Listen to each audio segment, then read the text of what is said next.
ധന്യ, ഈ India America വ്യാപാര കരാർ അതിനി അത്ര സുഗമമായിട്ട് നടക്കില്ല എന്നുള്ളത് ഏകദേശം ഉറപ്പിക്കാം. അപ്പോൾ അതുകൊണ്ട് നമുക്ക് ഭയപ്പെട്ടിരിക്കാൻ നിർവാഹമില്ലല്ലോ. ഇപ്പോൾ ഉറപ്പായിട്ട് ഇന്ത്യ ബദൽ മാർഗങ്ങളെ കുറിച്ച് ആലോചിക്കുന്നുണ്ടാവും. എന്തൊക്കെയാണ് അത്? ഇന്ത്യ പ്രധാനപ്പെട്ട ബദൽ മാർഗങ്ങൾ ഈ നമ്മുടെ വ്യാപാര നയം തന്നെ വഴിമാറുന്ന തരത്തിലേക്ക്, അതായത് അമേരിക്കയുടെ മുന്നിൽ ഇന്ത്യ മുട്ടുകുത്താൻ തൽക്കാലം ഉദ്ദേശിക്കുന്നില്ല.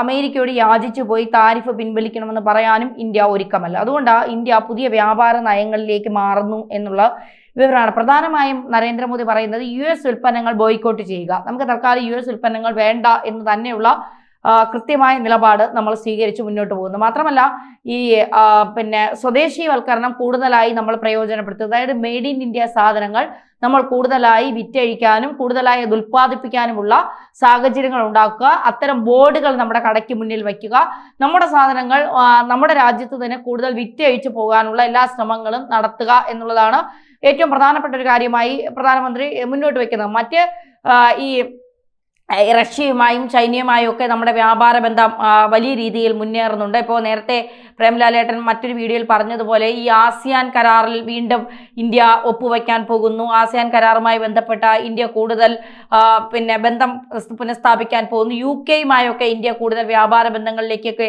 ഇറങ്ങാൻ പോകുന്നു എന്നൊക്കെയുള്ള നമുക്ക് സന്തോഷപ്രദമായ കാര്യങ്ങൾ തന്നെയാണ് പുറത്തു വരുന്നത്. എങ്ങനെയാകും ഈ ഒരു എന്താ പറയുക, ഈ ഒരു നയം മാറ്റം, വ്യാപാര നയമാറ്റം ഇന്ത്യ ഉൾക്കൊള്ളുന്നത് എങ്ങനെയായിരിക്കും? അതിപ്പോൾ ഒരിക്കലും ഈ അമേരിക്കയെ മാത്രം എല്ലാ കാലവും ആശ്രയിച്ച് മുൻപോട്ട് പോവുക അത് ഏറെക്കുറെ പ്രായോഗികമല്ല. കാരണം ലോക സാമ്പത്തിക ക്രമത്തിൽ അമേരിക്കയുടെ പ്രസക്തി തന്നെ ചോദ്യം ചെയ്യപ്പെടുന്ന സ്ഥിതിയിലേക്ക് കാര്യങ്ങൾ എത്തിയിട്ടുണ്ട്. കാരണം ഈ അന്താരാഷ്ട്ര ഇടപാടുകൾക്കെല്ലാം ഏകകമായിട്ട് ഉപയോഗിച്ചുകൊണ്ടിരുന്നത് അമേരിക്കൻ ഡോളർ ആണെങ്കിൽ ഇപ്പോൾ ഡിജിറ്റൽ കറൻസി വന്നു. അതേപോലെ യൂറോ പ്രബല ഒരു സാമ്പത്തിക മാധ്യമമായി മാറി. അതേപോലെ ചൈനയുടെ യെൻ എന്ന് പറയുന്നത് നാണയം നമ്മുടെ ഇന്ത്യൻ രൂപ പോലും ഏഷ്യൻ വിപണിയിൽ പ്രസക്തമായിട്ടുണ്ട്. ഇപ്പോൾ റഷ്യയിൽ നിന്ന് ഇന്ത്യ എണ്ണ വാങ്ങുന്നത് ഒരു ഇന്ത്യൻ രൂപയിലാണ്. അപ്പോൾ ഡോളറിൻ്റെ പ്രസക്തി കുറഞ്ഞു കൊണ്ടുവന്നിരിക്കുക. അതുകൊണ്ട് ഇനി അമേരിക്ക പറയുന്നതിനൊക്കെ വാലാട്ടി നിൽക്കുക എന്നുള്ള ആ ഒരു നയം ഇനി നടപ്പിലാകില്ല. അപ്പോൾ തീർച്ചയായിട്ടും ഇന്ത്യ ബദൽ മാർഗങ്ങളെക്കുറിച്ച് ആലോചിക്കും. ഇപ്പോൾ പ്രധാനമായും പറഞ്ഞു കേൾക്കുന്നത് ഈ ആസിയാൻ കരാറിൻ്റെ ഭാഗമായി അവിടുത്തെ ആസിയാൻ രാജ്യങ്ങളുടെ കൂട്ടായ്മയിൽ രൂപീകൃതമായ RCEP, അതായത് റീജിയണൽ കോംപ്രഹെൻസീവ് എക്കണോമിക് പാർട്ട്ണർഷിപ്പ്, ഇതിൽ ഇന്ത്യ ഒരു ഇതിൻ്റെ രൂപീകരണ സമയത്ത് ഇന്ത്യ ഇതുമായി ബന്ധപ്പെട്ട് സഹകരിച്ച് പ്രവർത്തിച്ച ഒരു രാഷ്ട്രമാണ്. പക്ഷേ അതിലെ ചില വ്യവസ്ഥകൾ, അതായത് ഇത് സ്വതന്ത്ര വ്യാപാര കരാറാണ്. ഇതുമായി ബന്ധപ്പെട്ട് അതിൽ ധാരണയായിട്ടുള്ള രാജ്യങ്ങൾ തമ്മിൽ നികുതി രഹിതമായി അങ്ങോട്ടും ഇങ്ങോട്ടും വ്യാപാരം നടത്താമെന്നുള്ളതാണ് ഈ കരാറിൻ്റെ അടിസ്ഥാനം. അപ്പോൾ ഇത്തരത്തിൽ ഈ രാജ്യങ്ങൾ ഒപ്പിടുമ്പോൾ അതിൽ ചൈനയും ആ കൂട്ടായ്മയുടെ ഭാഗമാണ്. ചൈന എന്ന് പറയാൻ നമുക്കറിയാമല്ലോ, ഇപ്പോൾ അമേരിക്കയെ പോലും ഏറ്റവും കൂടുതൽ ഉൽപ്പന്നങ്ങൾ സപ്ലൈ ചെയ്യുന്ന ഒരു രാഷ്ട്രമാണ് ചൈന. അത് മാത്രമല്ല ചൈന എന്ന് പറയുന്നത് അന്താരാഷ്ട്ര തലത്തിൽ പോലെ ഒരു എക്സ്പോർട്ട് ഹബ്ബാണ്. എന്ത് സാധനങ്ങൾ ഉപ്പ് തൊട്ട് കർപ്പൂരം വരെ കയറ്റുമതി ചെയ്യുന്ന ഒരു രാഷ്ട്രമാണ് ചൈന. അപ്പോൾ നമ്മൾ ഈ വ്യാപാര കരാറുമായി ബന്ധപ്പെട്ട് ചൈനയെ ഉൾപ്പെടുന്ന ഒരു കൂട്ടായ്മയുടെ ഭാഗമായി നിൽക്കുമ്പോൾ ഉറപ്പായിട്ടും ചൈനയിൽ നിന്ന് നിർബാധം ഇന്ത്യയിലേക്ക് സാധനങ്ങൾ എത്തും. അത് ഇവിടുത്തെ കർഷകരുടെ, ഇവിടുത്തെ ചെറുകിട ഉൽപ്പാദകരുടെ താല്പര്യങ്ങൾക്ക് വിരുദ്ധമാണ് എന്നുള്ള ആശങ്കയുടെ പേരിൽ 2019 നമ്മൾ ഈ നിർണായകമായ കരാർ ഒപ്പിടുന്നതിൽ നിന്ന് തൽക്കാലം പിൻവാങ്ങിയിരുന്നു. പക്ഷേ ഇപ്പോൾ നിലവിലെ സാഹചര്യം വ്യത്യസ്തമാണ്. കാര്യം ഇന്ത്യയും ചൈനയുമായിട്ടൊരു സൗഹൃദ അന്തരീക്ഷമുണ്ട്. മാത്രമല്ല അമേരിക്കയുമായിട്ടുള്ള ഒരു തുറന്ന ഒരു വ്യാപാര യുദ്ധം ഇന്ത്യയും ചൈനയും അതേപോലെ തന്നെ റഷ്യയും നടത്തുന്നു. അപ്പോൾ ഇതൊരു പുതിയ ലോകക്രമം, പുതിയൊരു ലോക സാഹചര്യമുണ്ട്. അതുകൊണ്ട് തന്നെ ഇന്ത്യക്ക് അനുകൂലമായ അല്ലെങ്കിൽ ഇന്ത്യക്ക് കാര്യമായ പരിക്കില്ലാത്ത തരത്തിലൊരു നിലപാടെടുക്കാൻ ചൈന സന്നദ്ധമാവുന്നൊരു സാഹചര്യത്തിൽ ഉറപ്പായിട്ടും ഈ RCEP കരാർ അതുമായി ബന്ധപ്പെട്ടുള്ള നടപടികളുമായി ഇന്ത്യ മുന്നോട്ട് പോകും. ഇപ്പോൾ വരുന്ന നവംബറിലോ മറ്റോ ഈ RCEP കരാർ സംബന്ധിച്ച് മലേഷ്യയിൽ ഒരു സമ്മേളനം നടക്കുന്നുണ്ട്. ഇന്ത്യ അതിൽ പങ്കാളികളാകും.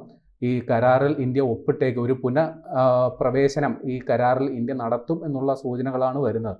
അപ്പൊ അങ്ങനെ ഒരു കരാറിൽ ഇന്ത്യ അമേരിക്കയുടെ വിദേശ നയം ഉൾക്കൊള്ളുന്നവർ തന്നെ പറയുന്നുണ്ടല്ലോ, ഇന്ത്യ ഈ കരാറിൽ ഒപ്പിടണം, ഇന്ത്യ ശക്തിയായി മുന്നോട്ട് പോകണം, അമേരിക്കയുടെ വെല്ലുവിളികളെ ഇന്ത്യ മറികടക്കണമെന്ന് അമേരിക്കയിലുള്ള വിദഗ്ധർ തന്നെ പറയുമ്പോൾ തീർച്ചയായിട്ടും അത് അല്ലേ. അത് ജെഫ്രി സാറ്റ്സ് എന്ന് പറയുന്ന ഒരു സാമ്പത്തിക വിദഗ്ധൻ, അമേരിക്കൻ സാമ്പത്തിക വിദഗ്ധനാണ്.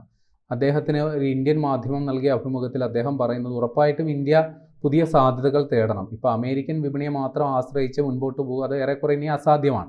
അപ്പോൾ ഇന്ത്യ യൂറോപ്യൻ വിപണിയെയോ അല്ലെങ്കിൽ ഇതേപോലെ ഈ RCEP വിപണി സാധ്യതയെയോ ഇന്ത്യ പരിഗണിക്കണമെന്നാണ് അദ്ദേഹം പറയുന്നത്. ഇപ്പോൾ ഈ RCEP കൂട്ടായ്മയുടെ ഭാഗമായിട്ട് നിലവിൽ 15 രാജ്യങ്ങളുണ്ട്. അത് ഏഷ്യൻ രാജ്യങ്ങളായതുകൊണ്ട് തന്നെ അതിൽ ഇന്ത്യ, ചൈന അത് രണ്ടും മാറ്റി നിർത്തിയാൽ ബാക്കിയെല്ലാം താരതമ്യേന ചെറിയ രാജ്യങ്ങളാണ്. ഇപ്പോൾ അമേരിക്കയെ പോലെ വൻ സാമ്പത്തിക ശക്തി രാജ്യങ്ങളല്ല ഇതെല്ലാം. പക്ഷേ ഈ 15 രാജ്യങ്ങൾ ഒത്തുകൂടുമ്പോൾ എല്ലാം കൂടി ഒത്തുകൂടുമ്പോൾ ഈ പലതുള്ളി പെരുവെള്ളം എന്ന് പറയുന്നത് പോലെ നമുക്ക് നിലവിലുള്ള ഒരു മാന്ദ്യം അല്ലെങ്കിൽ ആ പരിക്ക് ഒരു പരിധി വരെ പരിഹരിക്കാൻ ഈ കൂട്ടായ്മയുടെ ഭാഗമായി നിൽക്കുമ്പോൾ സാധിക്കും എന്നുള്ളത് ഉറപ്പാണ്. പക്ഷെ അപ്പോഴും ചില ആശങ്കകളുണ്ട്. കാര്യം നമ്മുടെ പ്രധാന ആശങ്ക നമ്മുടെ തൊട്ടയൽ രാജ്യമായ ചൈന തന്നെയാണ്. കാരണം അവിടെ എന്തിനും ഏതിനും അവിടെ വലിയൊരു ഹബ്ബുണ്ട്, സാധ്യതകൾ ഒരുപാടാണ്. അതെ, അവിടുന്ന് കിട്ടാത്ത സാധനങ്ങളില്ല. അപ്പോൾ ചൈനയുമായി കോമ്പീറ്റ് ചെയ്ത് നിൽക്കാൻ, ഇക്കാര്യത്തിൽ മത്സരാധിഷ്ഠിതമായി നിൽക്കാൻ ഇന്ത്യക്ക് തൽക്കാലം അതിനുള്ള സാധ്യതയില്ല. കാരണം ഇന്ത്യക്കാർ വീട് വെക്കുമ്പോ വീട്ടു സാധനങ്ങൾ ഇന്ത്യയിൽ അടക്കം ചൈനയിൽ നിന്നാണ്. മറ്റൊരു സാധ്യത കൂടി പറയാം. ഇപ്പൊ നമ്മുടെ കേരളത്തിൽ നിന്ന് അടക്കം ഉണ്ടാകുന്ന ചില വ്യവസായ പ്രമുഖരുണ്ടല്ലോ. ഇപ്പൊ മേഡ് ഇൻ കേരള എന്നൊക്കെ നമ്മൾ അഭിമാന പുരസ്സരം പറയുന്ന പല ഇലക്ട്രോണിക്സ് ഉൽപ്പന്നങ്ങളും വാസ്തവത്തിൽ ചൈനയിൽ നിന്ന് നിർമ്മിക്കുന്നതാണ്. കാരണം നമ്മൾ നിഷ്കർഷിക്കുന്ന ഗുണമേന്മയുടെ മാനദണ്ഡങ്ങൾ അനുസരിച്ച് അവിടെ നിന്ന് ഉൽപ്പാദിപ്പിച്ച് വന്നിട്ട് അവർ ഇവരുടെ ലേബൽ ഒട്ടിച്ച് വിൽപ്പന നടത്തുന്നു എന്നുള്ളത് ഒരു യാഥാർത്ഥ്യം പലരും മനസ്സിലാക്കുന്നില്ല. പക്ഷേ വാസ്തവം അത് തന്നെയാണ്. നമ്മൾ നമ്മുടെ വീടുകളിൽ ഉപയോഗിക്കുന്ന വയറുകൾ, വയറിങ് ചെയ്യുന്ന വയറുകൾ, അതേപോലെ തന്നെ ഇലക്ട്രോണിക്സ് ഉൽപ്പന്നങ്ങൾ, മിക്സി, ഫാൻ മുതലായവയെല്ലാം പല ബ്രാൻഡുകളുടെ പേരിൽ നമ്മൾ വീട്ടിൽ ഉപയോഗിക്കുന്നതൊക്കെ വാസ്തവത്തിൽ അച്ചിലിട്ട് വാർത്തതുപോലെ വരുന്നത് ചൈനയിൽ നിന്നാണ്. അപ്പോൾ ഇത്തരത്തിൽ ചൈനയിൽ നിന്ന് എന്തും ഇങ്ങോട്ട് വരാനുള്ള സാധ്യത ഈ RCEP കരാർ ഒപ്പിട്ടാൽ ഉണ്ടാകാനുള്ള ഒരു സാധ്യതയുണ്ട്. അത് നമുക്ക് ആ ഭീഷണി തള്ളിക്കളയാനാകില്ല. ഇപ്പോൾ ഈ ഒരു ഭീതിയുടെ പേരിലാണ് ഇന്ത്യ നേരത്തെ ഈ കരാറിൻ്റെ ഭാഗമാകാതിരുന്നത്. പക്ഷേ പുതിയ സാഹചര്യത്തിൽ നമുക്ക് ചൈനയെ വിശ്വാസത്തിലെടുക്കാമെന്നൊരു സാഹചര്യം നിലവിലുണ്ട്. അപ്പോൾ ചൈനയുമായി അക്കാര്യത്തിലൊരു ധാരണ ഉണ്ടാക്കിയാൽ നമ്മുടെ കർഷകരുടെയും നമ്മുടെ ചെറുകിട ഉൽപ്പാദകരുടെയും താല്പര്യങ്ങൾക്കനുസരിച്ചുള്ള ഒരു ധാരണ ഇത് സംബന്ധിച്ച് ചൈനയുമായി ഉണ്ടാക്കിയാൽ ഈ RCEP കരാർ ഇപ്പോഴത്തെ സാഹചര്യത്തിൽ ഇന്ത്യയെ സംബന്ധിച്ച് അത്യന്താപേക്ഷിതമാണ്. കാരണം ഇന്ത്യ നിലവിൽ UK എന്ന് പറയുന്ന രാജ്യവുമായിട്ട് മാത്രമാണ് ഒരു വ്യാപാര കരാർ എത്തിയിട്ടുള്ളത്.